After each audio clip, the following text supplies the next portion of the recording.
बीडचे सरपंच देशमुख असो किंवा परभणीतील सूर्यवंशी या दोन्ही च्या निषेधार्थ आज संभाजीनगरमध्ये क्रांती चौक येथे निषेध मोर्चा काढण्यात येणार आहे। तेथे आपण पाहू शकतो की आता सूर्यवंशी यांचे भाऊ सुद्धा आपल्या सोबत आहेत। नेमक्या काय मागण्या घेऊन तुम्ही मोर्चा काढत आहात? आता महाराष्ट्रभर विविध जिल्ह्यात हे मोर्चे काढण्यात येत आहेत, म्हणजे तुमची ज्या मागण्या आहेत त्या अजून पूर्ण झाल्या नाहीत का? जोपर्यंत न्याय भेटत नाही, या गुन्हेगारांना शिक्षा भेटत नाही, तोपर्यंत अशा आक्रोश मोर्चा निघतच राहणार, लॉंग मार्च निघतच राहणार। सरकारने लवकरात लवकर दखल घेतली पाहिजे।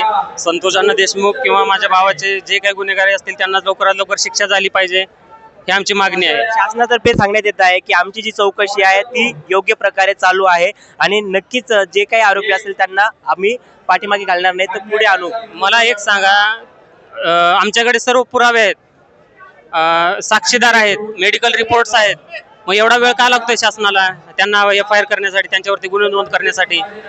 त्यांची लवकर त्यांच्यावरती FIR झाली पाहिजेत, त्यांच्यावरती गुन्हे दाखल झाले पाहिजेत, त्यांना शिक्षा झाली पाहिजे। यात मुख्य आरोपी कोण, म्हणजे तुमचा कोणाला इशारा आहे? सरकार आरोपी आहे का पोलीस प्रशासन आरोपी आहे? मी सांगू शकत नाही। आरोपी हे आहेत की जो परभणी पोलीस स्टेशन मधले नवा मोंढा इथले पोलीस कर्मचारी आहेत ते आरोपी असतील, आणि त्यामध्ये जे मारले ते आरोपी असतील। पण दुसरीकडे जे काही मेडिकल रिपोर्ट आले त्याच्यामध्ये सांगण्यात आले की त्यांच्या हृदयविकाराने त्यांचा मृत्यू झालाय, आणि प्रशासन पण तेच सांगतंय। मेडिकल रिपोर्ट मध्ये आलेलं नाही, ते मेडिकल रिपोर्ट मध्ये शॉक फॉलोइंग मल्टिपल इंजुरीज, मारहाणीमुळे मृत्यू झालेला आहे, हा रिपोर्ट आहे। छत्रपती संभाजीनगर येथील फॉरेन्सिक लॅबचा रिपोर्ट आहे।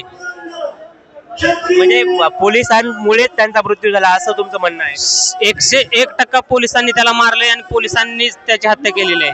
काय आता शेवटची मागणी काय असणार आहे तुम्ही?